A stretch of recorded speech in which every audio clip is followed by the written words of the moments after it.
Welcome to Software Leaders Uncensored with Steve Taplin. Welcome to Software Leaders Uncensored, where tech leaders drop the filters and just tell it like it is. I'm your host, Steve Taplin, serial tech entrepreneur. I have 30 companies under my belt. 20 of those failed, but 10 were big successes. And I turned that roller coaster of a ride into my book, Fail Hard, Win Big. It's my story of how you use failures. You can either let it bring you down, or you can use it as learning lessons to propel yourself moving forward. Common theme with every company I've done is I always build custom software for internal operations to have a unique client experience and to raise enterprise value. Now I'm the CEO of Sonatify Technology. We are a US-based engineering firm with resources throughout the US and Latin America. We help other organizations build software.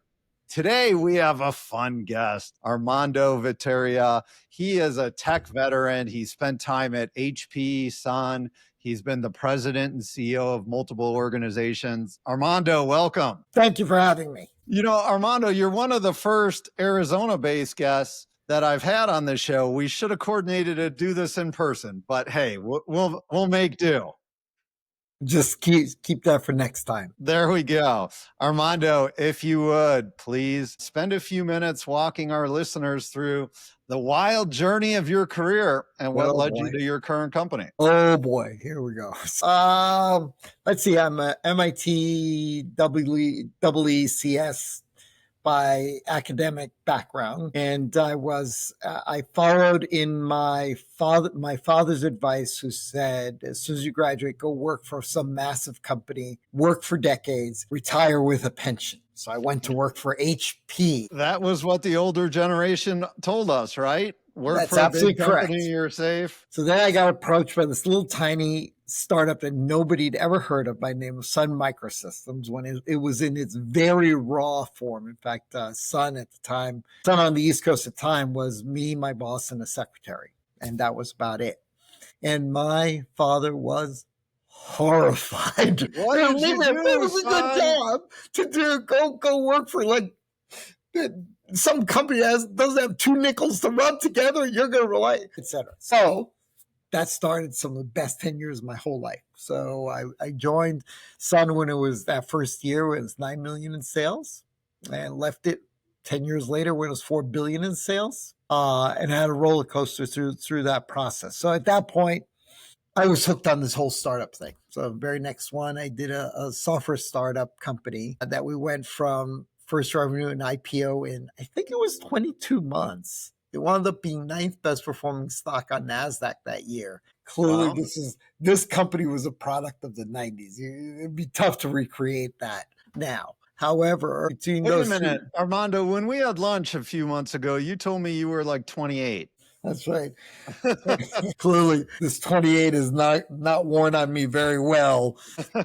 So from those, my closest friend was a guy by the name of Ron Remy, was also a very early Sun employee. He left to go to Harvard Business School, which I thought was nuts, to leave the hottest tech company on the planet to go to business school. But that's what he did. And coming out of there, he had a string of successes. I'd had my string of successes.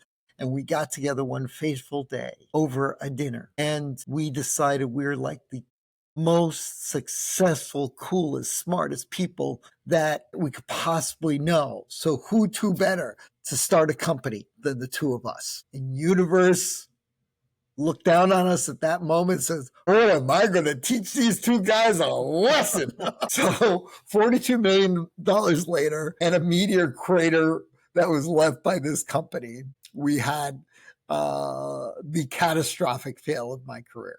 It was the industry's very first real-time locating systems company by the name of Pinpoint. Just coincidentally, just today, I had some entrepreneur approach me with the idea of inventing something that sounded an awful lot like that company back then.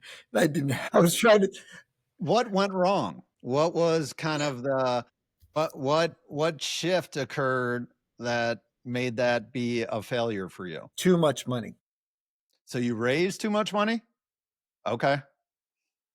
Classic classic failure mode among startups, right? It was too easy. Given our track record, it was really easy for us to go raise a lot of money. So if going after one market is good, why not go after 10 markets? If going after one geography is good, why not go after 20?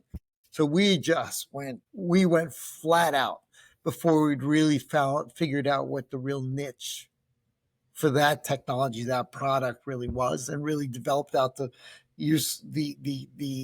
whole product solution, to use a Jeffrey Mooreism. Before we'd done all that stuff, we were setting up sales offices as fast as we could do leases, right? So I think that's a hell of a lesson. And not a lot of founders go through that, where their downfall was raising too much money and losing the core focus. I would argue that not most. I would say, of my experience, a high percentage of them is that they raise too much money. That caused the losing of focus. Because I think there is something to be said. In fact, here, look at the amount of money that OpenAI has spent creating their models, and then compare that to DeepSeek.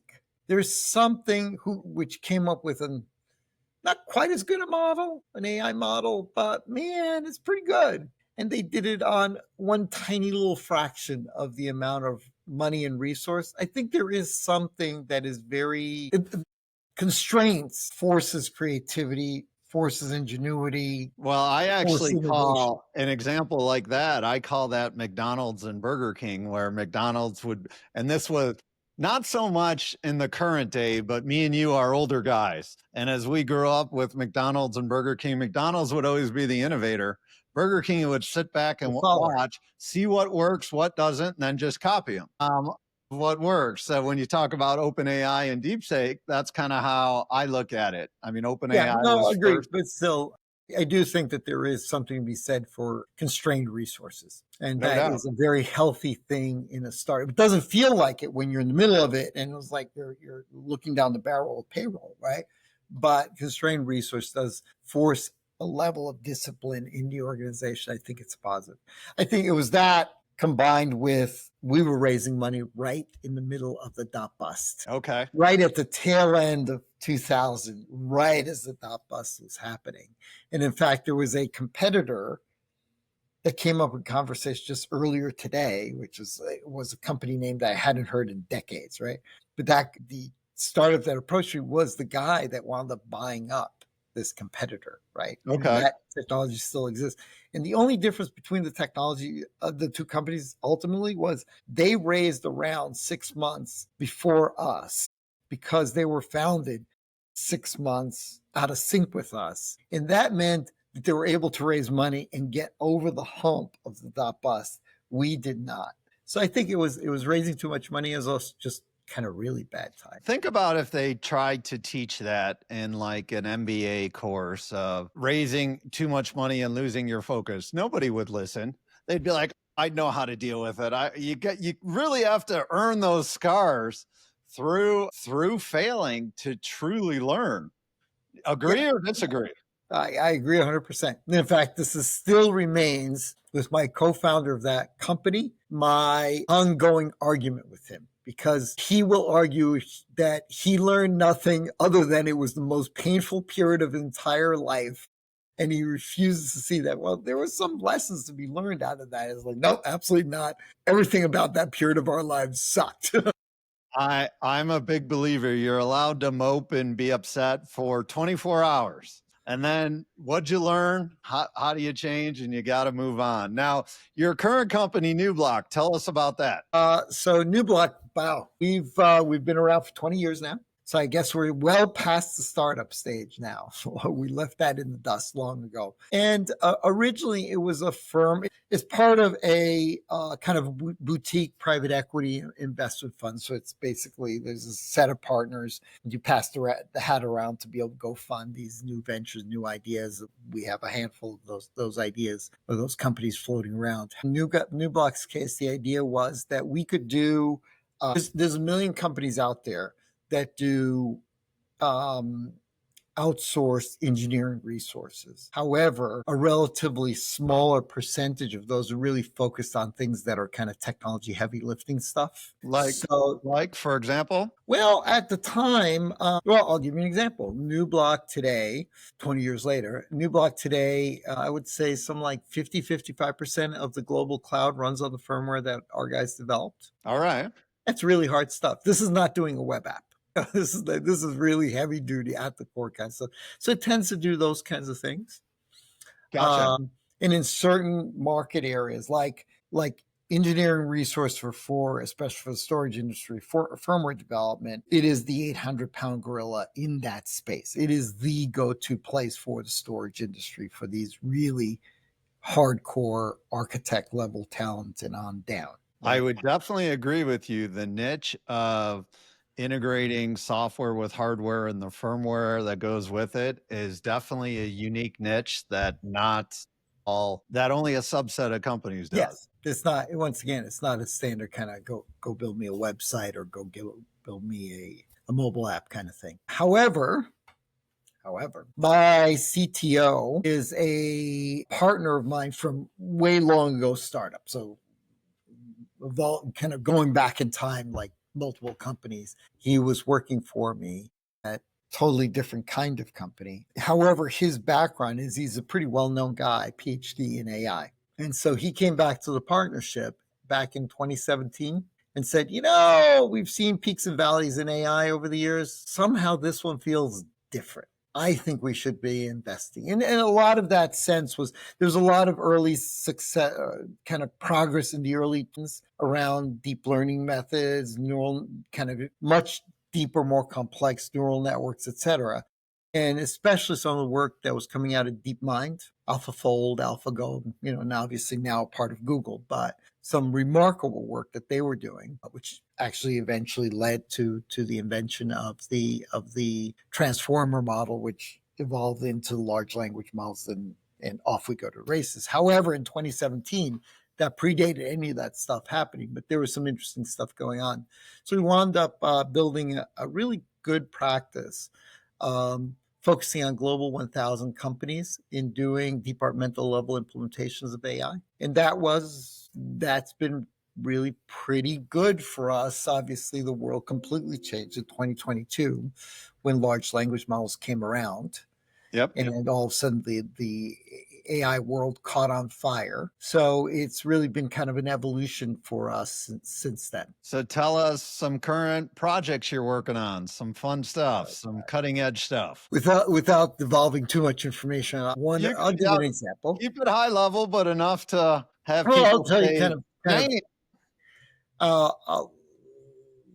you got to get everyone excited. I'll give you one. So there's this one manufacturer, high volume manufacturer, 50 million components or devices per year that they come up with. Every single one that was rolling off the production line had to go through, if I'm remembering right, it was about a week or 2 weeks worth of burn-in testing to figure out infant mortality of these devices. They spent something on the order of, it was less than $500,000 they wound up spending on doing an AI version of their test platform. And using this AI version, I think it's within 24 hours, they can determine with 93% accuracy whether or not that device is going to fail. So now think about difference. So you only have to put 7% of all of these devices through final testing.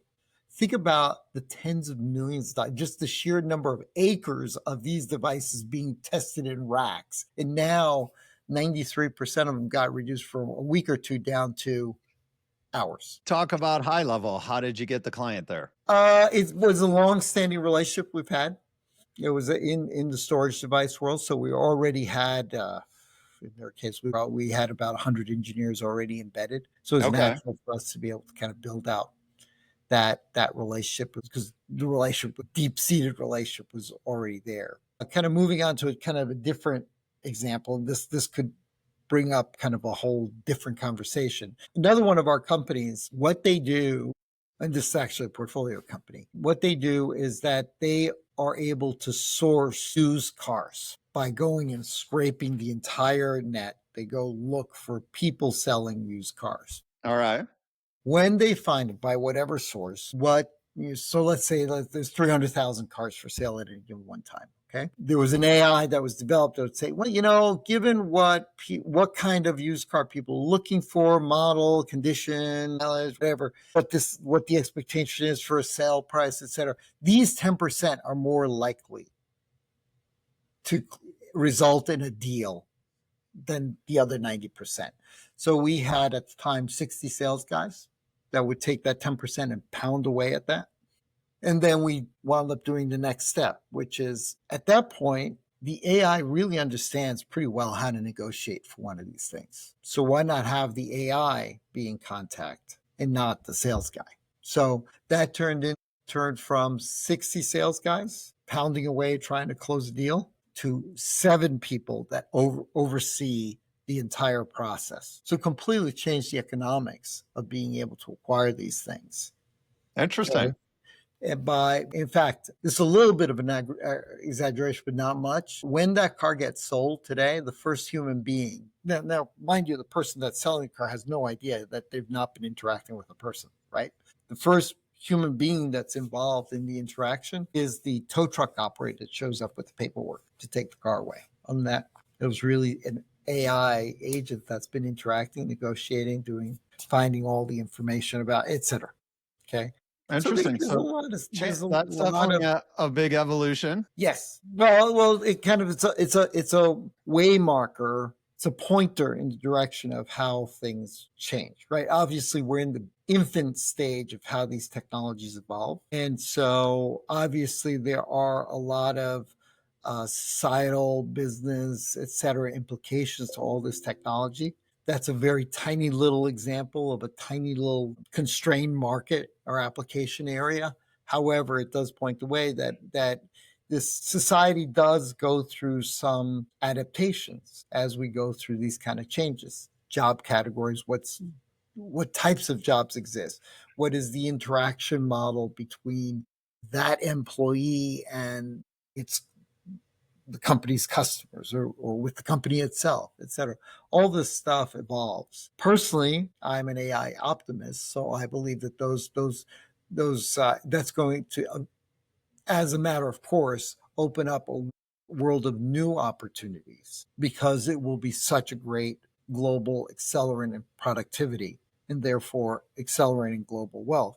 But it would be naive to say that the society doesn't go through some turmoil in the process of adjustment. So Zuckerberg earlier this year made a bold comment that at Meta, he thinks within 5 years with the advancements of the AI, he'll be able to reduce his engineering team by 60%. Call bullshit. I would call myself an AI optimist as well, but I think it's a moving target. I think it's changing jobs in the engineering space. It's evolving roles, and it is allowing developers to be more productive.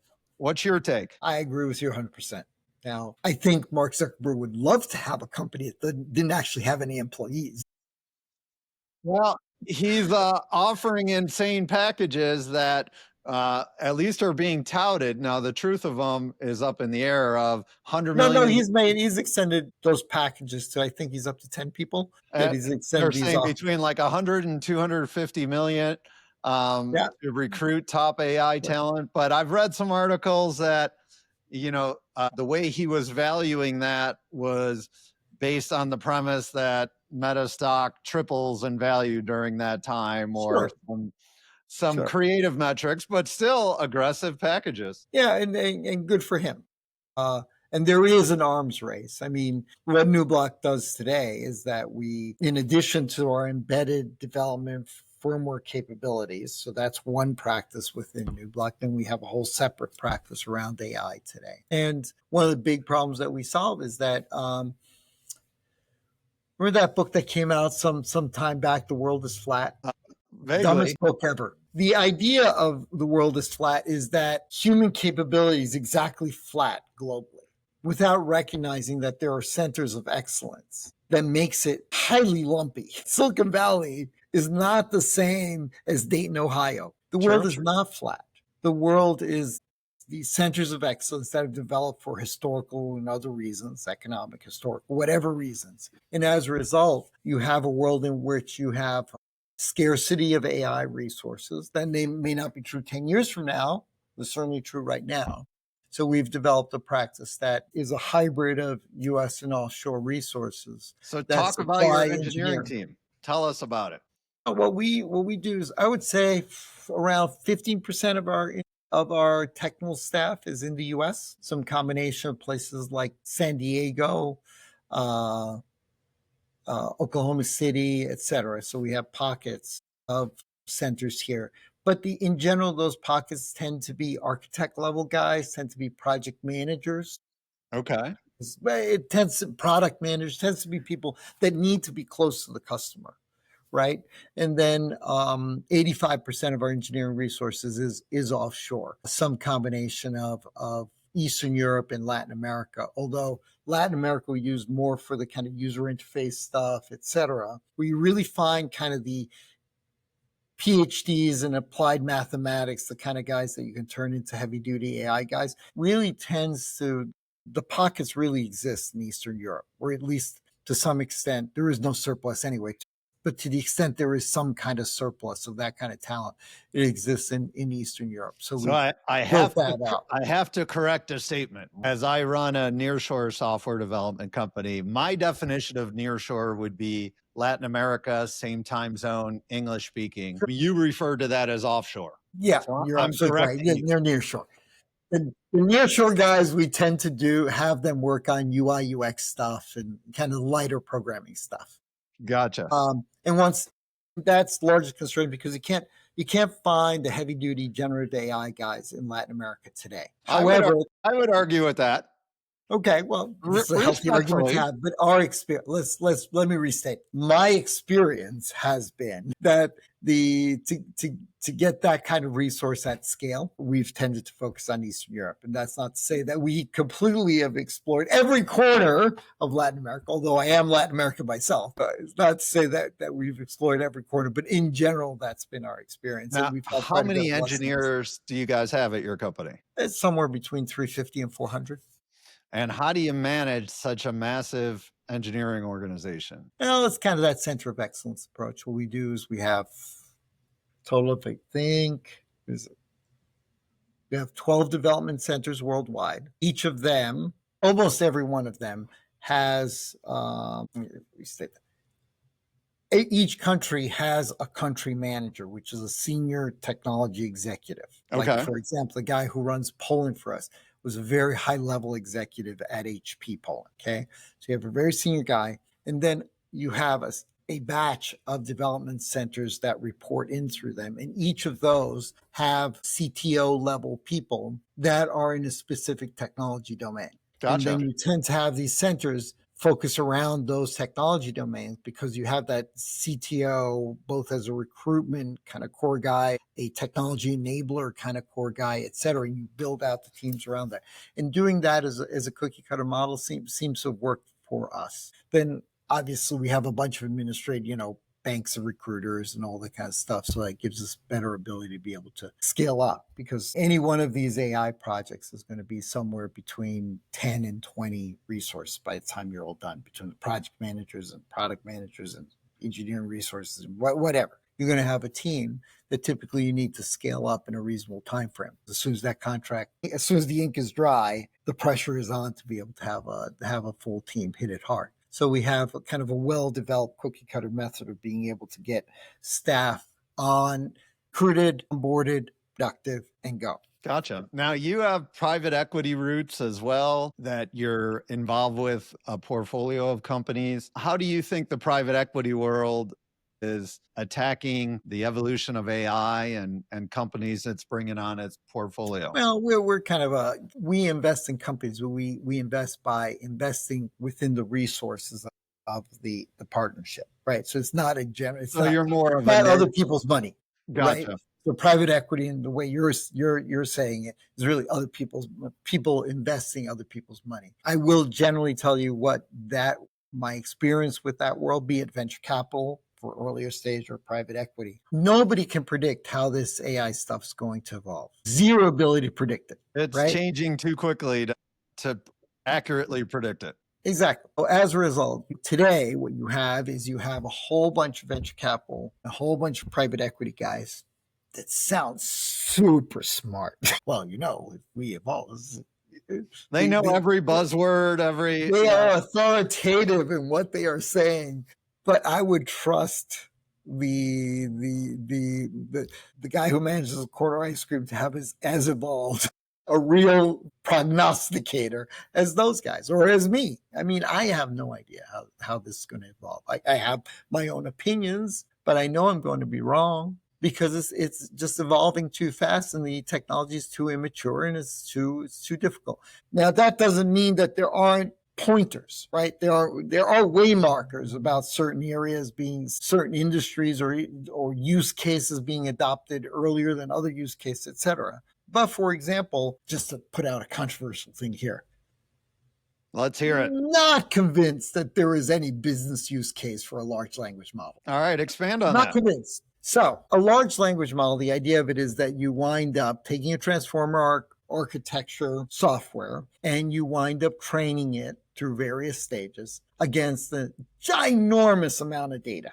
So it just ingests stuff at an unfathomable scale of information. Yes. And at the end of that, you've got this thing that is really super smart about everything, including 14th century literature. In fact, it probably could speak 14th century French by the time you're done. What the hell does that have to do with any business case? So what happens in what I think was happening in reality is you have all these massive companies investing very heavily in foundation models that cost hundreds of millions, if not billions of dollars to develop. And they are great consumer applications. I use a variety, be it Anthropic, be it OpenAI, be it whatever. I use a variety of models every single day, okay? Because I'm using it as a consumer. I'm not using it as a business case. Gotcha. In a company, you have workflows. Ultimately, what you're trying to use is you're trying to create this agentic model to be able to automate workflows. There, what you really want is you want small language models that are highly trained, that they don't understand 14th century French, but they're highly trained in a very specific part of a workflow or process. And that collection of small language models are orchestrated through a reasoning framework that allows you ultimately be able to take this one business use case, this one process, and automate it end to end so that it winds up being an agent or a support for an individual that's involved in these workflows or processes, right? Again, where does 14th century French have anything to do with any of that?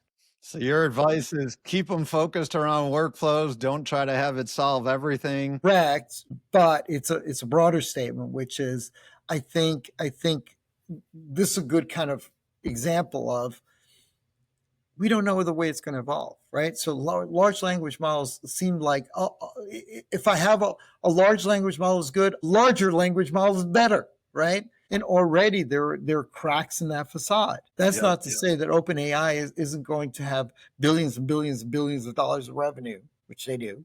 Users paying $20 a month, or in my case, $200 a month, right?